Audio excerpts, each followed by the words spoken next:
The moment I walked through those double doors, I heard her say it.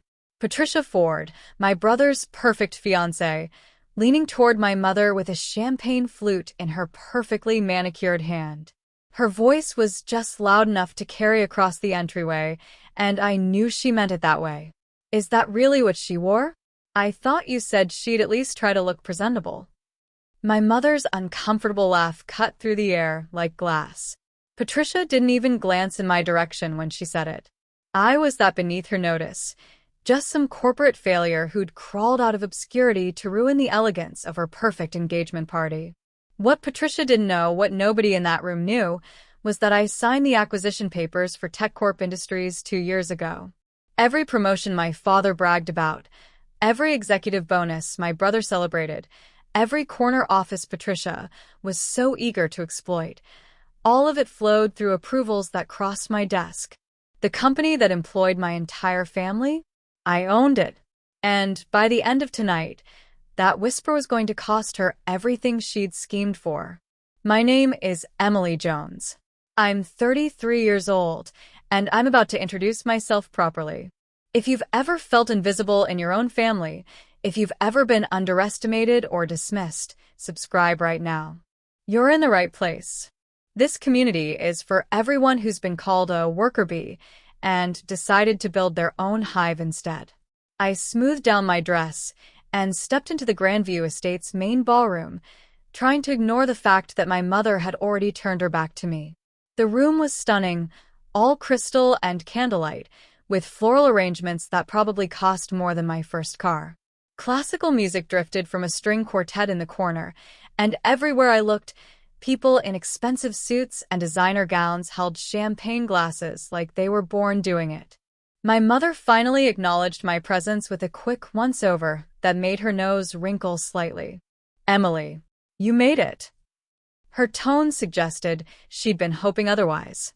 "That's a nice dress. Is it new?" The pause before nice told me everything I needed to know. It wasn't Chanel or Valentino. It was J.Crew, and in her world, that was basically showing up in pajamas. Mom. You look beautiful." I meant it. She always did. Perfectly coiffed, perfectly dressed, perfectly disappointed in me. She glanced over her shoulder at a cluster of women who were clearly waiting for her. "Well, you're at table 12. Near the back." We had to juggle the seating chart quite a bit. Translation: we didn't expect you to actually come. Before I could respond, my father appeared at her elbow. "Emily." He gave me the same handshake he'd give a business acquaintance he didn't quite remember. Distant, professional, polite. "Good to see you." His eyes were already scanning the room for someone more important to talk to. After 33 years, I'd learned not to take it personally. That was just who Richard Jones was, a man who measured worth in job titles and quarterly earnings.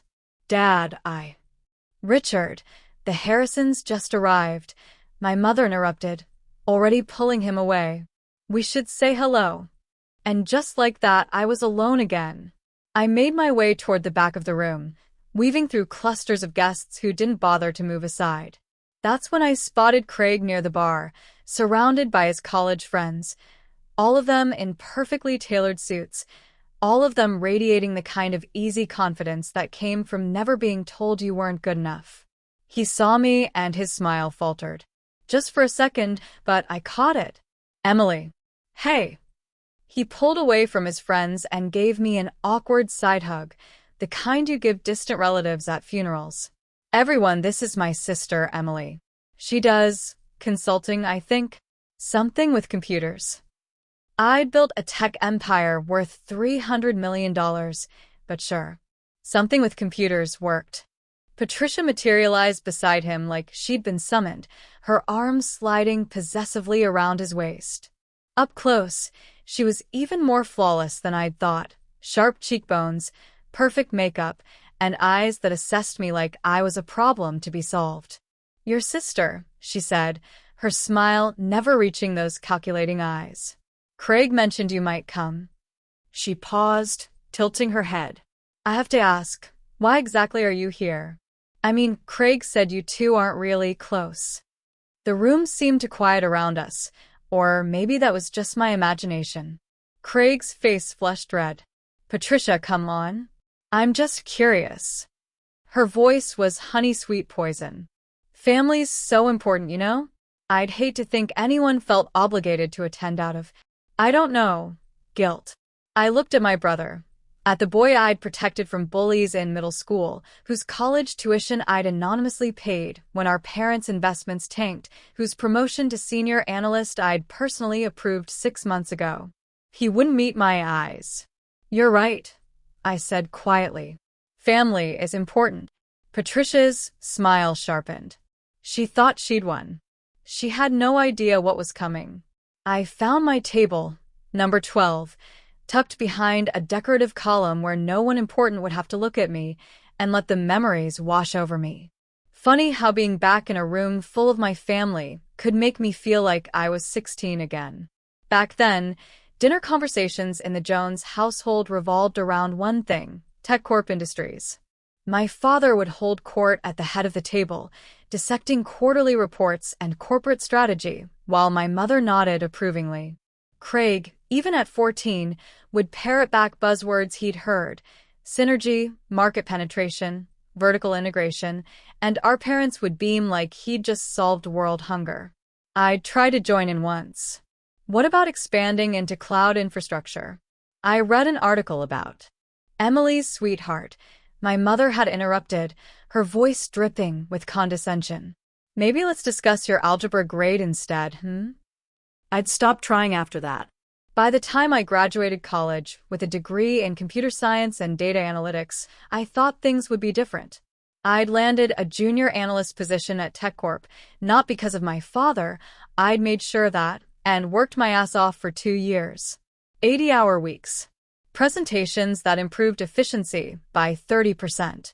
Code optimizations that saved the company millions. None of it mattered. The night everything changed was supposed to be a celebration. Craig had just finished his MBA, and my parents had thrown a dinner party at their country club. The who's who of the corporate world, all gathered to celebrate their golden boy. I'd been excited. Naive enough to think that maybe, finally, they'd see me. My father had stood up to give a toast, his voice booming across the private dining room. To Craig, who's joining TechCorp's executive training program. Future leadership material, right there. He'd raised his glass, then his eyes had landed on me. Not everyone's cut out for the corner office. Some people are better suited for support roles. And that's okay. The world needs worker bees, too. The table had laughed. Polite, tinkling laughter that felt like acid on my skin. Craig hadn't laughed, but he hadn't offended me either. He just looked uncomfortable, like I was the one making things awkward by existing. I'd quit the next morning. For a year, I lived off ramen and worked out of a coffee shop, building custom data analytics software for startups who couldn't afford the big consulting firms. My parents told people I was finding myself in a tone that suggested I was actually just wasting my life. What they didn't know was that one of those startups was a cybersecurity company that got acquired by Microsoft for $200 million. My consulting fee alone was enough to start my own firm. 3 years later, I had clients across 3 continents and a reputation for turning struggling tech companies into industry leaders. My specialty? Corporate acquisitions and restructuring. When TechCorp's founder wanted to retire, and my father's faction tried to stage a boardroom coup, I'd been ready. I bought a controlling interest through a shell corporation, so quietly that no one saw it coming. 51% of the company's shares, all traced back to a Cayman Islands holding company that no one could connect to me. On paper, TechCorp's majority shareholder was a company called Argent Capital Management. In reality, Argent Capital Management was me, sitting in a downtown penthouse, approving every major decision my father thought he was making on his own. The board knew. My lawyer knew. The executive team reported to me through carefully structured NDAs. My family? They still thought I was scrambling for consulting gigs, too incompetent to hold down a real job. A waiter placed a champagne flute in front of me, pulling me back to the present. The The bubbles rose in perfect golden streams, and I watched them break against the surface. Worker B. That's what my father had called me. I wondered what he'd call me when he found out the queen had been running the hive all along. The irony of my situation wasn't lost on me as I watched my father work the room, shaking hands and laughing at jokes that probably weren't funny. Richard Jones, Vice President of Operations at TechCorp Industries, a man who'd built his entire identity around the idea that he'd earned everything through merit and hard work. What he didn't know, what none of them knew, was that every significant decision about his career for the past 3 years had crossed my desk first. That promotion to VP he'd celebrated with a weekend in the Hamptons? I'd approved it. Signed off on it personally, actually, though the signature read A. Morrison, board representative. Andrew Morrison was a very real, very bored retired executive I paid handsomely to attend board meetings and vote exactly how I told him to. My mother's consulting contract extension that let her keep her corner office and 6-figure salary despite doing the bare minimum? That was me too. I could have let it expire. Probably should have. But I'd looked at the termination paperwork and thought about how much her identity was wrapped up in that title, and I'd signed the extension anyway. I was apparently a glutton for punishment. Craig's meteoric rise had been especially entertaining to orchestrate. Junior analyst to senior analyst in 18 months, a timeline that should have raised eyebrows. Then the promotion to project lead on the Singapore tech expansion, the one that came with a 40% salary bump and put him on the fast track to management. I'd been in a board meeting via encrypted video call from my penthouse, with my camera off and voice modulator on when his name came up. Craig Jones is too junior for this role, one of the board members had argued. He's only been with the company 3 years. We have analysts with a decade of experience who'd be better suited. I'd let the silence stretch out before speaking. Mr. Jones showed initiative on the quarterly efficiency project. His presentation demonstrated strategic thinking. I believe he's earned the opportunity. My digitally altered voice had been calm, authoritative, final. The room had voted unanimously in favor. 2 weeks ago, I'd seen my father and Craig at a coffee shop near TechCorp headquarters. Pure coincidence. I'd been meeting with a client, and I'd heard my father's voice boom across the outdoor seating area. That's what I'm talking about, son. You're rising on pure merit. Not like some people who need handouts their whole lives. He'd clapped Craig on the shoulder. You're proof that talent and hard work still matter in this world. I'd stirred my coffee and pretended not to hear, even though every word felt like a knife between my ribs. Merit. That was the word he loved most. The Jones family philosophy could be summed up in one sentence. You're only worth what you can produce, and if you can't produce at our level, you're worthless. Never mind that their entire production was being underwritten by the daughter they'd written off. I'd paid their mortgages when the housing market crashed and their investments tanked. Anonymous wire transfer from an old friend. My mother had told people, never questioning it too deeply, because questioning meant admitting they'd needed help. I'd quietly restructured the company's retirement plan to be more generous, ensuring my parents would be comfortable when they finally decided to step back. I'd created a discretionary bonus program that somehow always seemed to benefit the Jones family employees, even when their performance was merely adequate. And through it all, they'd looked right through me. Tolerated me at family gatherings like I was an obligation. Introduced me to their colleagues with vague descriptions and quick subject changes. My father thought Craig was special because he was good at parroting corporate speak and showing up on time. Meanwhile, I'd built an empire, bought their company out from under them, and spent 3 years protecting their careers while they called me a failure. The champagne in my glass had gone flat, but I drained it anyway. Tonight, the invisible hand was going to become very, very visible. I was watching Patricia work the room when I first noticed something was off. She moved through the crowd like a shark through water, graceful, purposeful, and always circling back to the same prey, anyone with a connection to TechCorp. I'd been to enough corporate events to recognize the pattern. This wasn't a bride-to-be making small talk with her future in-laws colleagues. This was reconnaissance.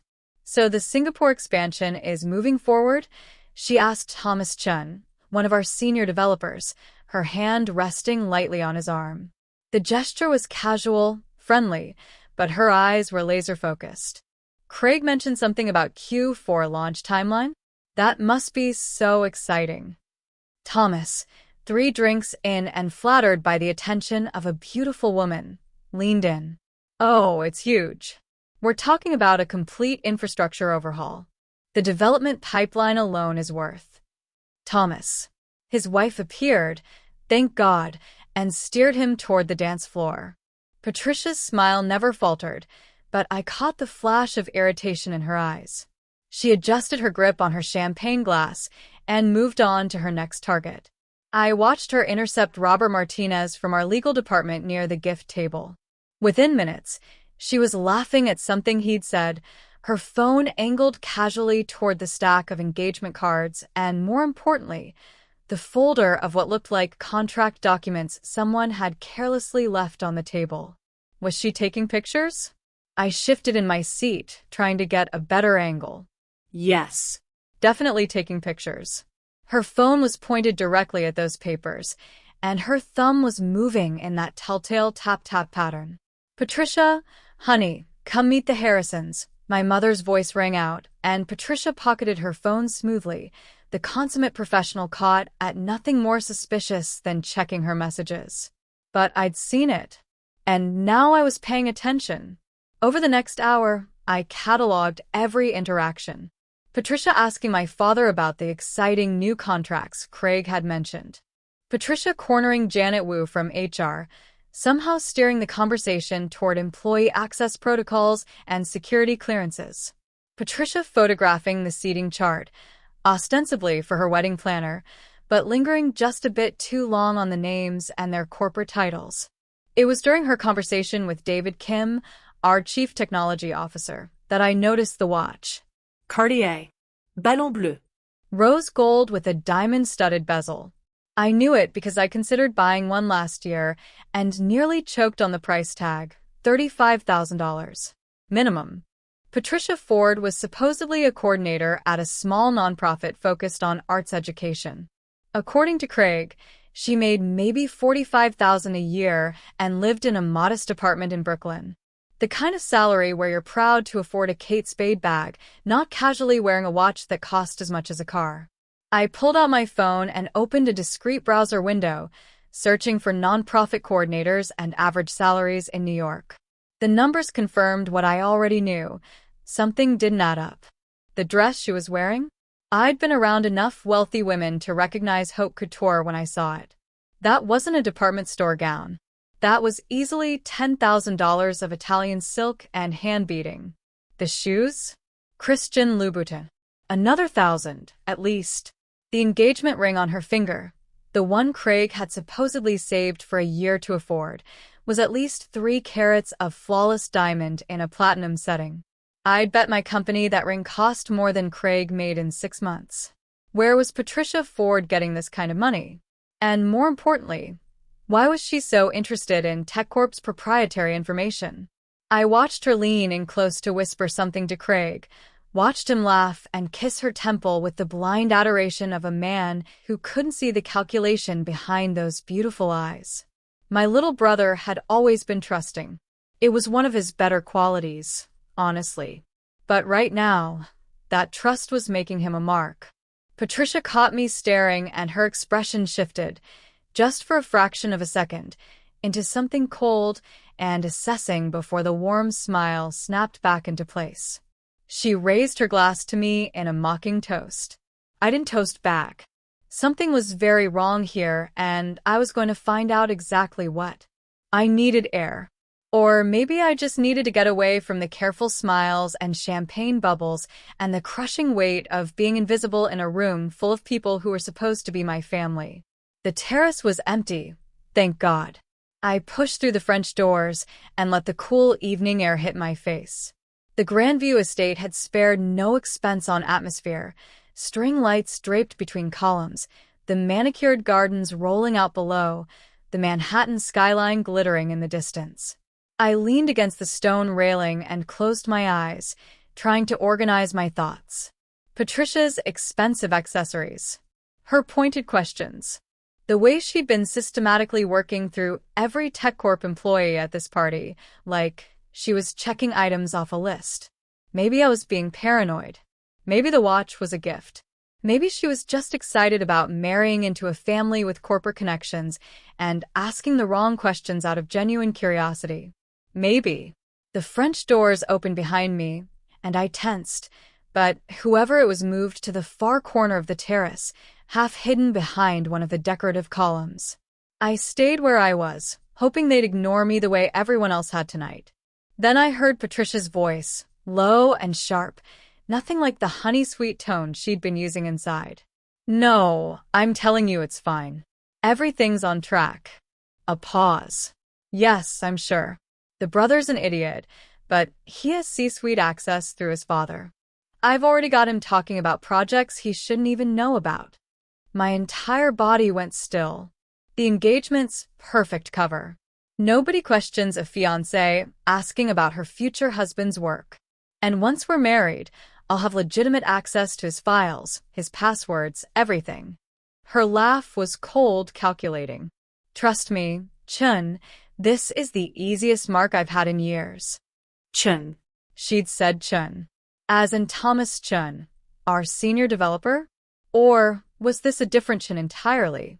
"I'll have the Q4 development pipeline documentation by the honeymoon. Complete technical specifications, deployment schedules, everything your Singapore buyers need." Another pause.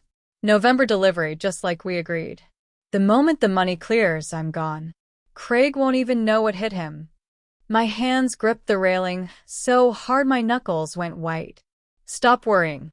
I've done this 4 times before, and I've never been caught. Romance scams are easy when you target corporate families. They're so desperate to believe someone loves them for who they are and not their money that they ignore every red flag." Her voice dripped with contempt. Although honestly, Craig's making it too easy. He actually thinks I'm impressed by his junior analyst salary. Like I don't know his trust fund is worth more than he'll make in a decade. Craig didn't have a trust fund. Our parents had always threatened to set one up but never followed through, too focused on building character and making sure we understood the value of earning our own way, which meant Patricia had done homework on our family and gotten it wrong. She thought she was marrying into serious money, the kind that came from generational wealth. She had no idea that the Jones family mystique was mostly smoke and mirrors, comfortable, yes, but not trust fund rich. Not unless you counted me. "Look, I need to get back inside before someone notices I'm gone," Patricia continued. "The ceremony's in 6 weeks. I'll have complete access within 2 months. Tell your buyers in Singapore to have the money ready. 15 million for the complete technical specifications, another 5 for the market analysis reports. 20 million total, and then I disappear." $20 million. She was planning to sell TechCorp's proprietary information, our Singapore expansion plans, our development pipeline, everything we'd spent 3 years building, for $20 million. And she was going to destroy my brother in the process. Yes, I'm positive he won't suspect anything. He's in love. The way she said it made the word sound like a disease. Men in love are the easiest targets in the world. Now I really have to go. I'll call you after we're back from the venue tour tomorrow. The line went dead. I heard the rustle of fabric, the click of expensive heels on stone. I pressed myself back against the railing, praying the shadows would hide me. Patricia walked past, not 6 feet away, her phone already tucked back in her designer clutch. Her face was smooth, composed, the mask of the perfect bride firmly back in place. She never saw me. The French doors closed behind her, and I was alone again on the terrace. My little brother was about to marry a professional con artist who was planning to commit corporate espionage and ruin his life. And I was the only one who knew. Now things are about to move fast. If you're invested in seeing Patricia get exactly what she deserves, hit that subscribe button and turn on notifications. The trap I'm about to set is going to be absolutely perfect, and you'll want to be here for every calculated move. I left the engagement party without saying goodbye to anyone. Nobody noticed. They never did. By the time I reached my penthouse in Tribeca, I had already made 2 phone calls. Marcus Reeves, my head of security, answered on the first ring despite it being almost midnight. That's what I paid him for, 6 figures a year, to be available whenever I needed him. No questions asked. I need a full background check. Priority level. I kicked off my shoes and headed straight for my home office. Patricia Ford, mid to late 20s, claims to work as a coordinator for an arts nonprofit in Brooklyn. Engaged to my brother. I need everything you can find, and I need it by morning. Define everything, Marcus said. I could hear him already typing. Real name. Real background. Every job she's ever held. Every address she's ever lived at. Every person she's ever been connected to. Financial records, social media history, criminal background. If she's ever gotten a parking ticket, I want to know about it. Understood. I'll have preliminary findings in 3 hours, comprehensive report by 8 a.m. That was Marcus.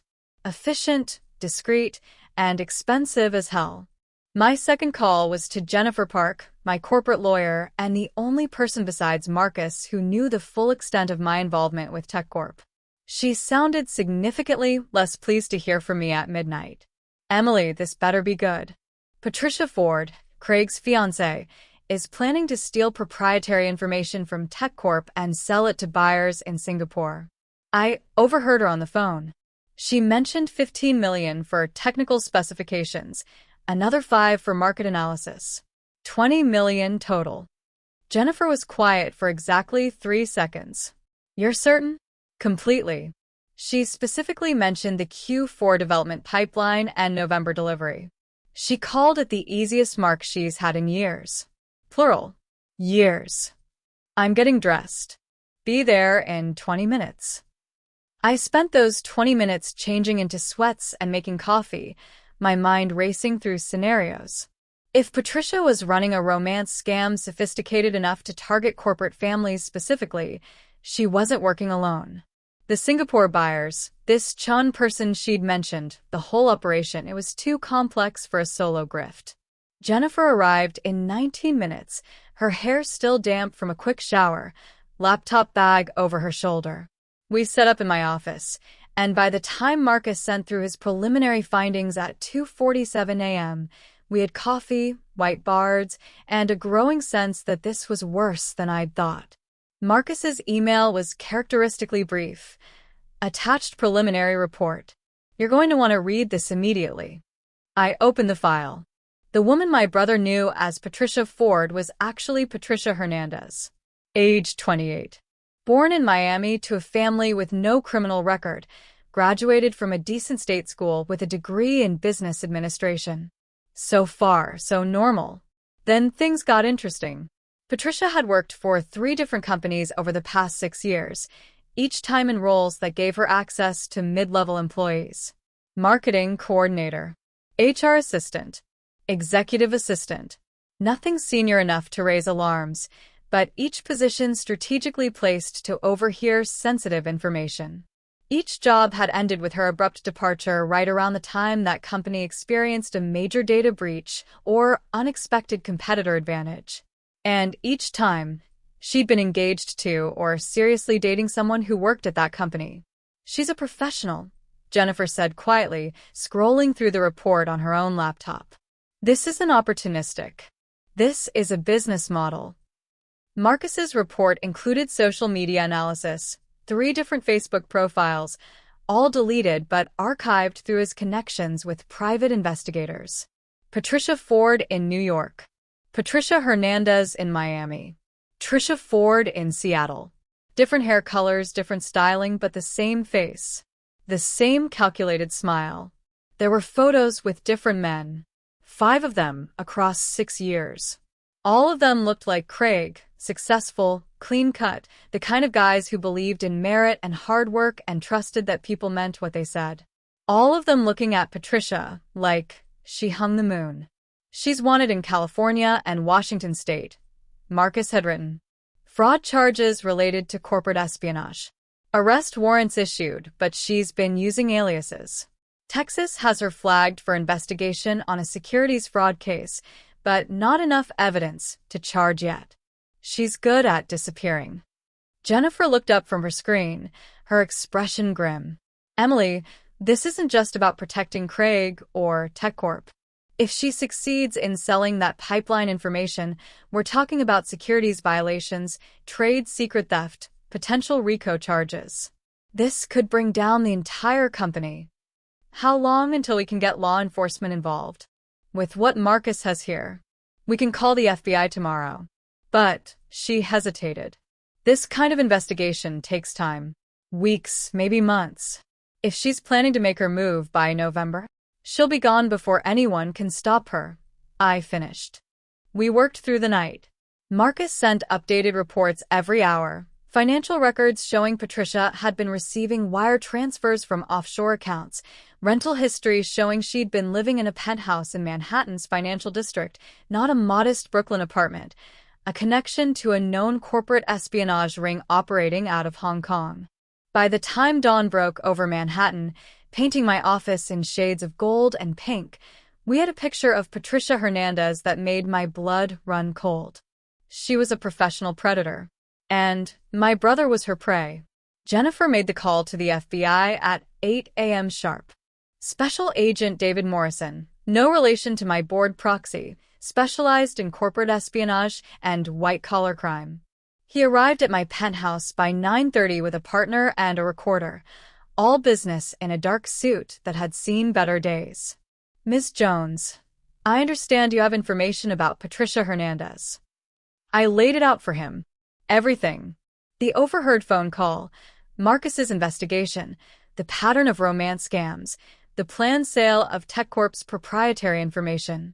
Jennifer supplemented with legal analysis and corporate documentation showing exactly what Patricia was trying to steal and what it was worth.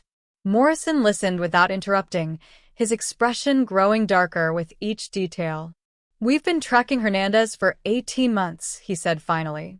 She's connected to a larger ring operating out of Hong Kong and Singapore. They target mid-sized tech companies, big enough to have valuable IP, small enough not to have Fort Knox security. She's the social engineer. Gets close to employees, extracts information, disappears before anyone connects the dots. How many companies has she hit? I asked. That we know of? 4 confirmed, 3 suspected. Total losses estimated around $60 million in stolen trade secrets. He leaned forward. The problem is we've never caught her in the act. She's smart. Uses cutouts, encrypted communications offshore accounts. By the time companies realize they've been compromised, she's gone and the information is already sold. So catch her this time, I said. I can give her to you. Morrison exchanged glances with his partner. You understand what you're proposing? Your brother. My brother is about to marry a criminal who's going to destroy his life and potentially sink the company that employs 200 people. Yes, I understand. Jennifer pulled up her laptop. The engagement party is ongoing. There's a second event scheduled for next weekend. Full guest list, mostly TechCorp employees and their families. Patricia will be there with her entire network, including whoever she's working with locally. We can have agents in position, Morrison said slowly. But we need more than just your testimony about a phone call. We need evidence of active conspiracy. Then we give her the opportunity to commit the crime, I said. I'm the majority shareholder of TechCorp. I can authorize access to exactly the documents she wants. We create a controlled scenario where she takes the bait and you catch her with the evidence. Over the next 3 days, I barely slept. Marcus coordinated with FBI tech specialists to set up surveillance. Jennifer worked with the federal prosecutor's office to ensure everything we did was legally bulletproof. And I made phone calls, so many phone calls.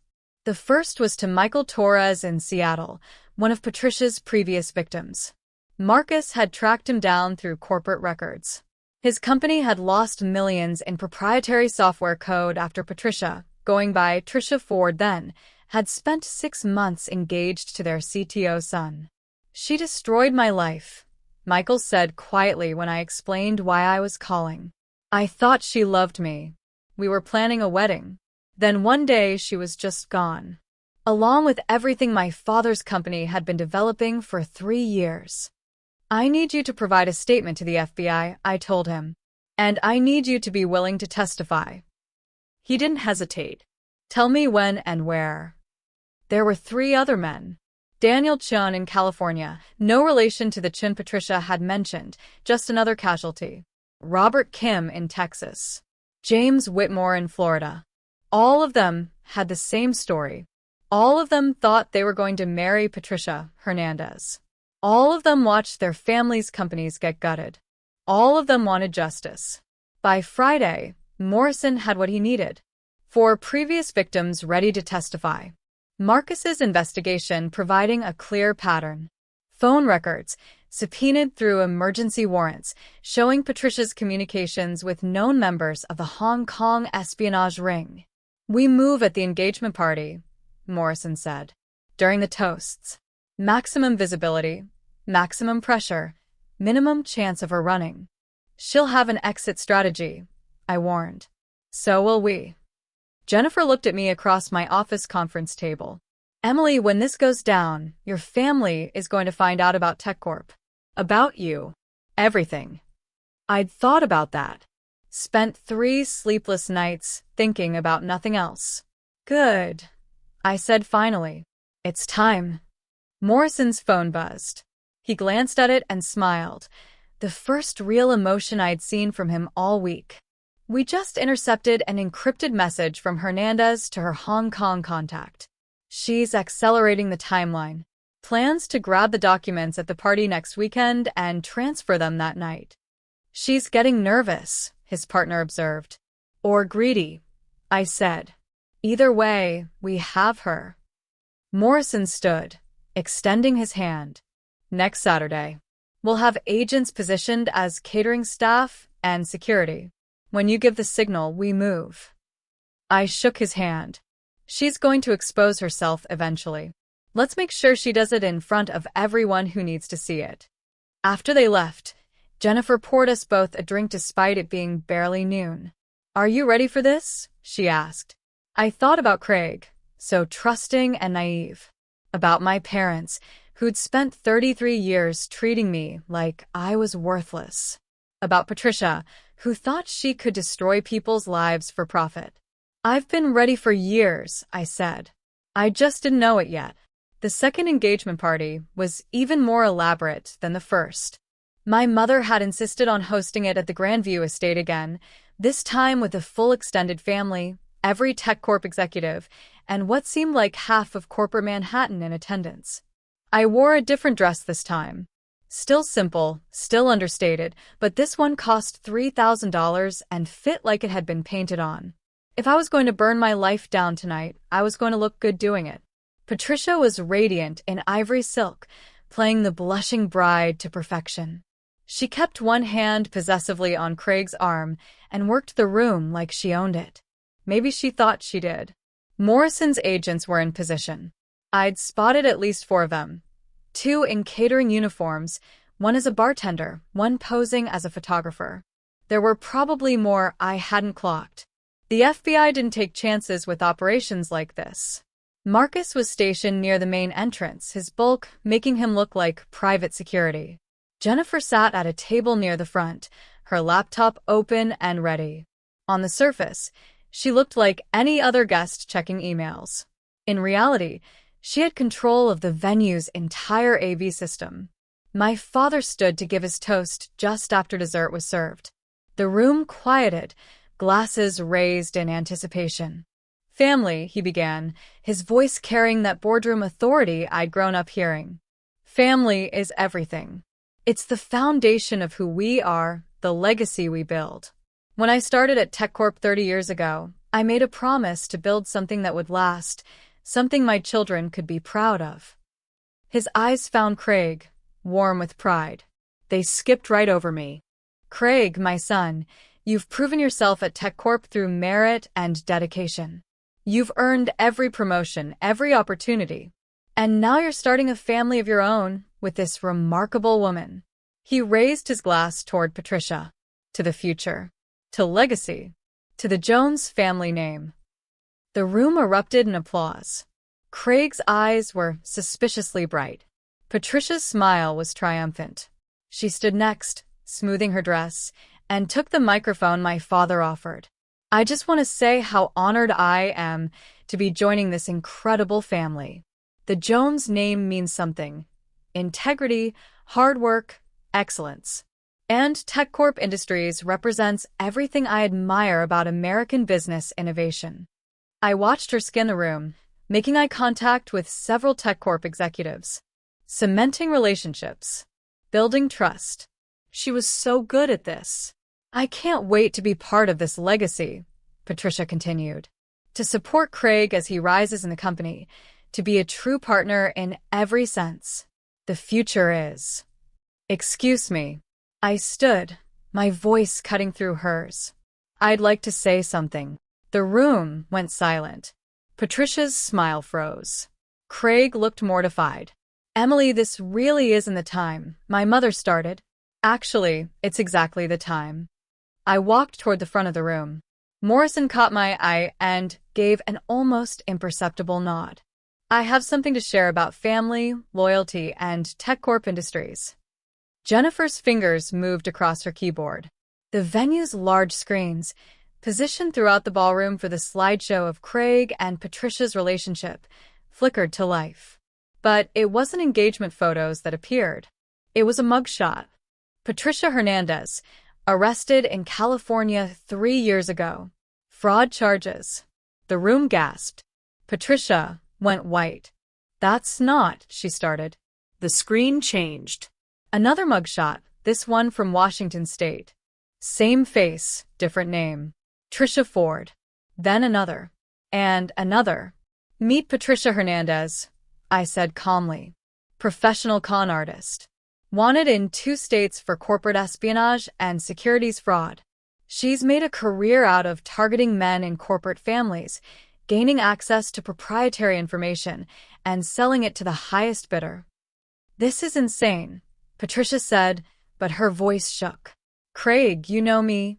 The screen changed again. This time it showed bank records, wire transfers from offshore accounts. $15 million. $20 million. 30. All traced back to shell companies in Hong Kong. She's been planning to steal TechCorp's Q4 development pipeline. I continued. The Singapore expansion specifications. Everything we've built. She was going to sell it for $20 million and disappear, leaving my brother heartbroken and potentially destroying the company. Craig's face had gone from confusion to horror.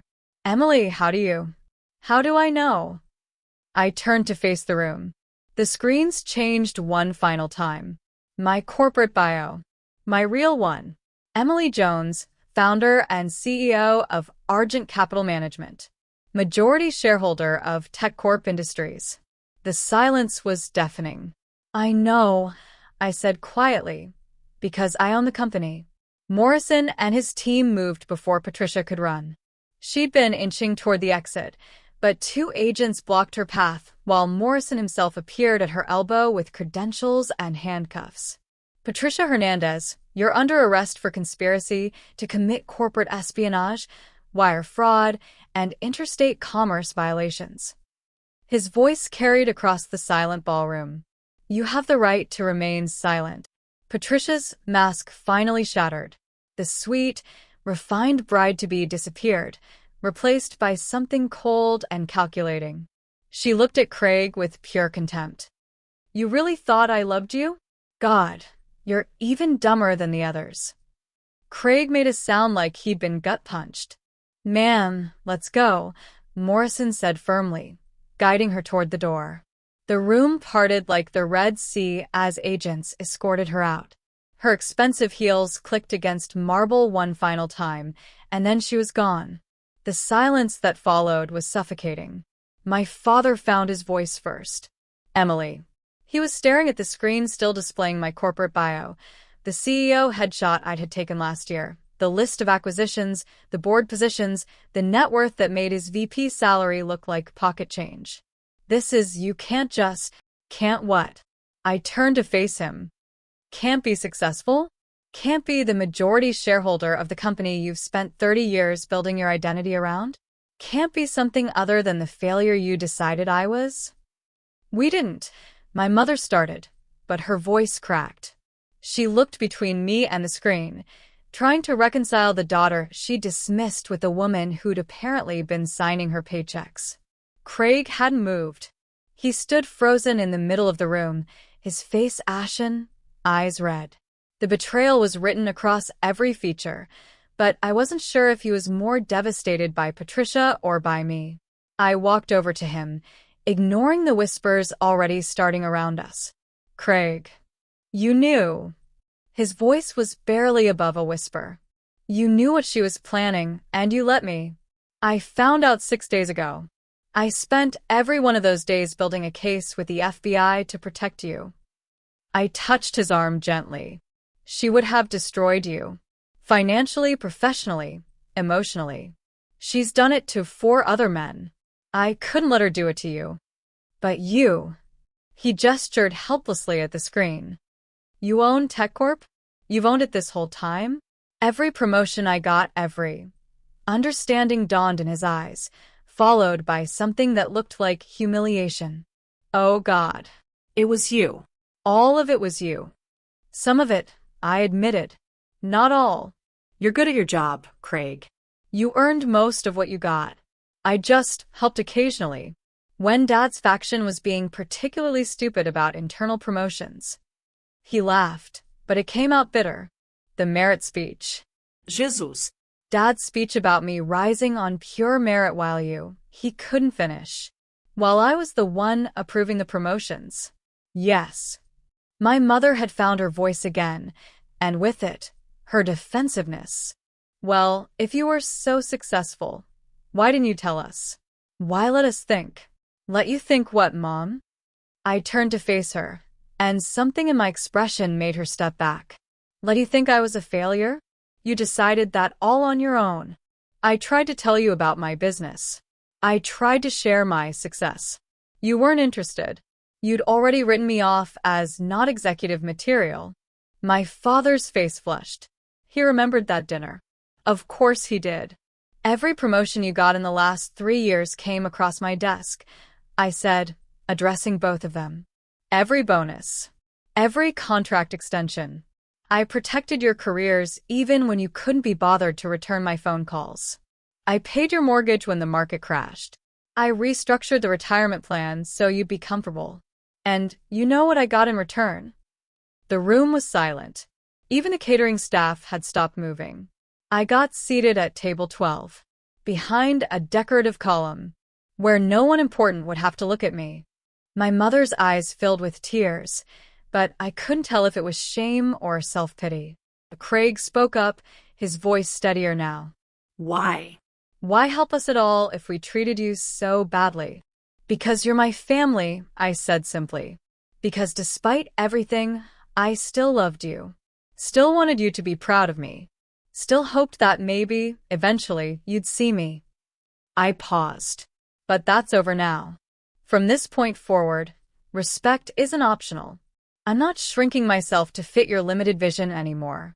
I turned back to the room, to the stunned faces of TechCorp employees and Manhattan society. Jennifer was already at my side with the microphone. Since we're all here, I said, my voice carrying across the ballroom, I have an announcement about TechCorp Industries. Effective immediately, we're launching the Overlooked Talent Initiative, a program designed to identify and promote employees who've been dismissed by conventional corporate thinking.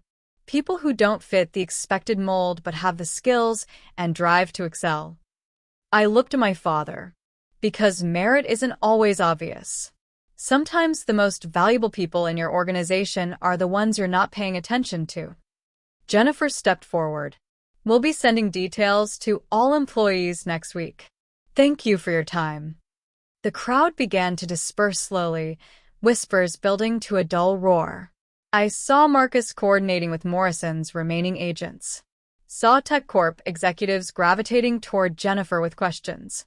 Saw my mother and father standing frozen, grappling with a reality that had shifted beneath their feet. Craig approached me one more time. His eyes were red, but clearer. I'm sorry, he said. For all of it. For not seeing you. For Patricia. For. I know. I squeezed his hand. We'll talk. Really talk. But not tonight. He nodded and walked away, shoulders slumped but head up. My parents didn't approach. They stood together across the room, a united front in their confusion and wounded pride. Maybe someday they'd understand. Maybe they'd even apologize. But I wasn't holding my breath. If this story hit different, subscribe because I've got more tales of underestimated people who turned the tables in the most spectacular ways. You've just watched a woman reclaim her power. Don't you want to see what happens when other hidden bosses reveal themselves? I walked out of the Grandview estate with my head high, Jennifer and Marcus flanking me. The cool night air felt like freedom. How do you feel? Jennifer asked. I thought about it. About 33 years of being invisible. About building an empire in secret. About finally being seen. Like myself, I said. For the first time in my life, I feel like myself. Behind us, the party continued without me. Ahead, the Manhattan skyline glittered with possibility. I'd spent years hiding my success, protecting people who didn't protect me, shrinking to fit into spaces that were never meant for me. That woman was gone. The CEO had finally come home.